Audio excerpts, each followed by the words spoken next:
Hello दोस्तों, आपने Epstein files का नाम तो आपने जरूर सुना होगा, जिसके एक ईमेल मैसेज में प्रधानमंत्री नरेंद्र मोदी और जेफरी एप्स्टीन की मुलाकात का भी दावा था, जिसे भारतीय विदेश मंत्रालय ने खारिज कर दिया है। उधर अमेरिकी राष्ट्रपति डोनाल्ड ट्रंप ने भी कहा है कि उनका जेफरी एप्स्टीन से कोई लेना देना नहीं था। ट्रंप ने दावा किया कि अमेरिकी न्याय विभाग द्वारा जारी की गई फाइलों से साजिश सामने आती है। इसका मकसद उन्हें राजनीतिक रूप से नुकसान पहुंचाना और चुनाव हरवाना था। बहरहाल, हाल ही में सामने आए इन दावों ने अमेरिकी यौन अपराधी और मानव तस्कर जेफरी एप्स्टीन को एक बार फिर चर्चा में ला दिया है। एप्स्टीन की मौत 2019 में हो चुकी है, लेकिन मृत्यु के 6 साल बाद भी एप्स्टीन की फाइलें विश्व की कई सरकारों, नेताओं, बिजनेसमैन और नामी गिरामी हस्तियों के लिए परेशानी का कारण बनी हुई हैं। भले ही एप्स्टीन फाइल्स में नाम आने से ट्रंप घिर गए हों, लेकिन उन्होंने ही इसे जारी करने का आदेश दिया था। उनके अपने समर्थकों और रिपब्लिकन पार्टी के कुछ नेताओं ने लगातार दबाव डाला कि एप्स्टीन की जांच में क्या क्या पता चला, इसकी पूरी जानकारी सार्वजनिक की जाए। कई हफ्तों तक ट्रंप ने यह बात नहीं मानी, लेकिन बाद में उन्होंने राय बदली और रिपब्लिकन सांसदों से कहा कि वे एप्स्टीन फाइलों को लोगों के सामने सार्वजनिक करने के लिए वोट दें। अमेरिकी संसद के दोनों सदनों हाउस और सीनेट ने एक कानून पास किया, जिससे न्याय विभाग को सभी फाइलें जारी करने का आदेश मिला। ट्रंप ने नवंबर में इस पर हस्ताक्षर कर दिए। इस कानून के बाद फाइलें जारी करने की 30 दिनों की समय सीमा शुरू हुई, लेकिन कुछ फाइलें जारी नहीं की जाएंगी, जैसे फिलहाल चल रही किसी आपराधिक जांच से जुड़ी फाइलें, एप्स्टीन के शिकार लोगों की पहचान बताने वाली जानकारी, निजी जानकारी जो गोपनीयता भंग करे या बच्चों के यौन शोषण, मौत और चोट की तस्वीरें। दरअसल 2008 में एक 14 साल की लड़की के माता पिता ने पुलिस को बताया था कि जेफरी एप्स्टीन ने उनकी बेटी के साथ उनके पाम बीच वाले घर पर यौन हिंसा हुई। घर में कई लड़कियों की तस्वीरें मिलीं। एप्स्टीन को नाबालिगों से सेक्स वर्क करवाने के लिए दोषी ठहराया गया और सेक्स अपराधी के रूप में रजिस्टर किया गया। इसके बाद एप्स्टीन ने फ्लोरिडा में अभियोजकों से एक समझौता किया, इसकी वजह से उसे ज्यादा जेल नहीं हुई। 11 साल बाद 2019 में उस पर फिर आरोप लगा कि वह नाबालिग लड़कियों का सेक्स के लिए नेटवर्क चला रहा था।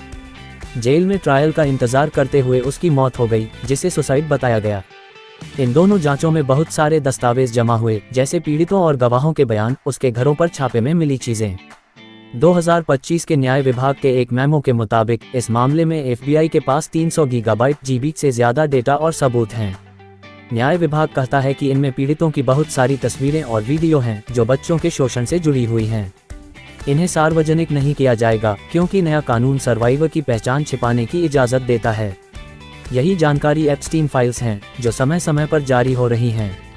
एप्स्टीन की ब्रिटिश साथी और पूर्व प्रेमिका गिस्लेन मैक्सवेल पर भी अलग जांच हुई। उसे 2021 में एप्स्टीन के साथ मिलकर लड़कियों का यौन व्यापार करने का दोषी ठहराया गया। एप्स्टीन फाइल्स से जुड़े 30 लाख नए दस्तावेज जारी किए गए हैं। कुछ सामग्री पहले ही सार्वजनिक हो चुकी है, जिनमें तस्वीरें भी शामिल हैं। इससे पहले कमेटी से एप्स्टीन की संपत्ति के हजारों दस्तावेज आए, जिनमें ज्यादातर ईमेल थे। सितंबर 2025 में एक बर्थडे बुक जारी हुई, जिसमें ट्रंप के नाम वाला एक नोट था। हालांकि ट्रंप ने ये नोट लिखने से इनकार किया। ट्रंप के राष्ट्रपति बनने के कुछ हफ्तों बाद ही फरवरी 2025 में न्याय विभाग और एफबीआई ने एप्स्टीन फाइल्स का पहला चरण जारी किया। कुछ दक्षिणपंथी प्रभावशाली लोगों को व्हाइट हाउस बुलाया गया, लेकिन उन्हें सिर्फ 341 पेज मिले, जो ज्यादातर पहले से सार्वजनिक रूप से उपलब्ध थे। इसमें एप्स्टीन के प्लेन के उड़ान रिकॉर्ड और उसके किससे संपर्क रहे, ये बताया गया, लेकिन इसमें से भी कुछ नाम छिपाए गए। अमेरिकी संसद में वोट एक डिस्चार्ज पेटिशन से हुआ, जिसमें 218 सांसदों के हस्ताक्षर जरूरी थे।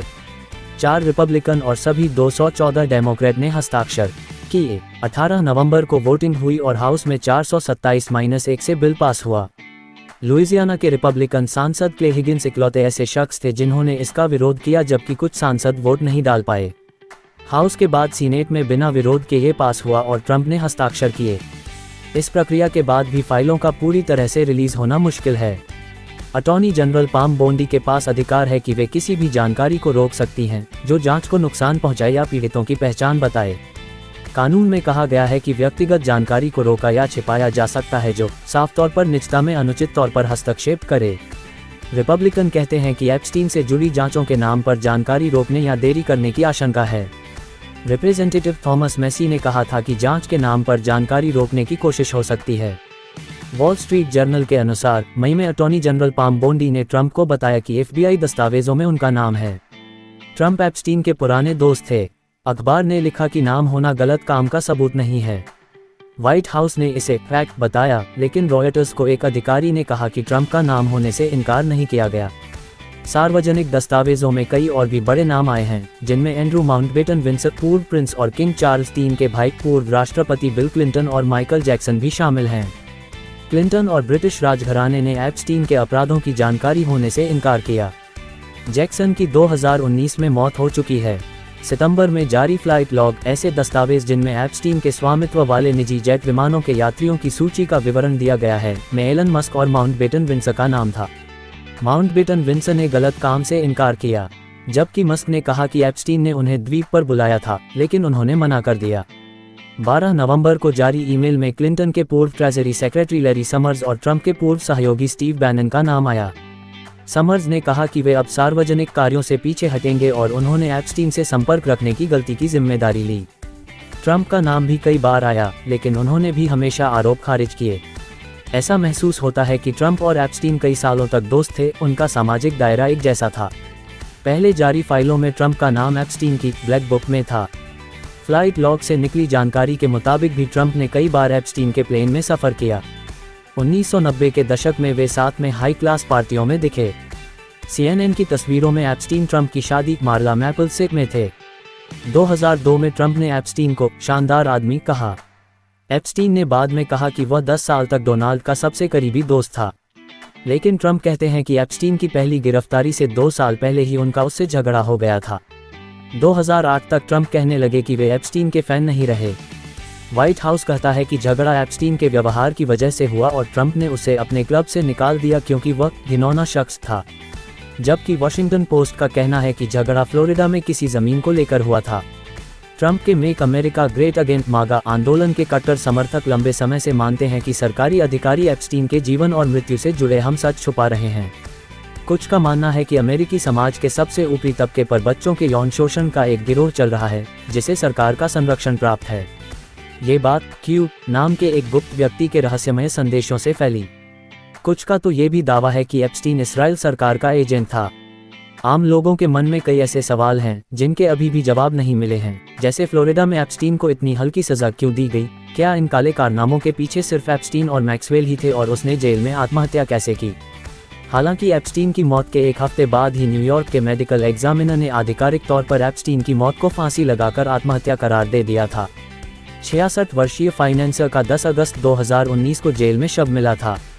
अमेरिकी ब्यूरो ऑफ प्रिजन्स ने पहले ही उसकी मौत को संभावित आत्महत्या बताया था, लेकिन इसके बावजूद कई तरह की साजिश की थ्योरीज सामने आती रहीं। इसके बाद अमेरिकी न्याय विभाग ने इस बात की जांच शुरू की कि न्यूयॉर्क की बेहद सुरक्षित मेट्रोपॉलिटन करेक्शनल सेंटर जेल में एप्स्टीन की मौत कैसे हुई। अटॉर्नी जनरल विलियम बार ने कहा कि जेल में गंभीर अनियमितताएं सामने आई हैं। इस जेल में पहले भी कई हाई प्रोफाइल कैदी रह चुके हैं, जैसे Mexican drug mafia El Chapo और धोखाधड़ी के आरोपी बनी मैडोफ। एप्स्टीन की मौत के बाद 2 जेल गार्डों को निलंबित कर दिया गया और एमसीसी के एक वार्डन को अस्थायी रूप से हटा दिया गया, क्योंकि रिपोर्ट्स में कहा गया था कि एप्स्टीन की यूनिट में जरूरी हर 30 मिनट की निगरानी ठीक से नहीं की गई थी।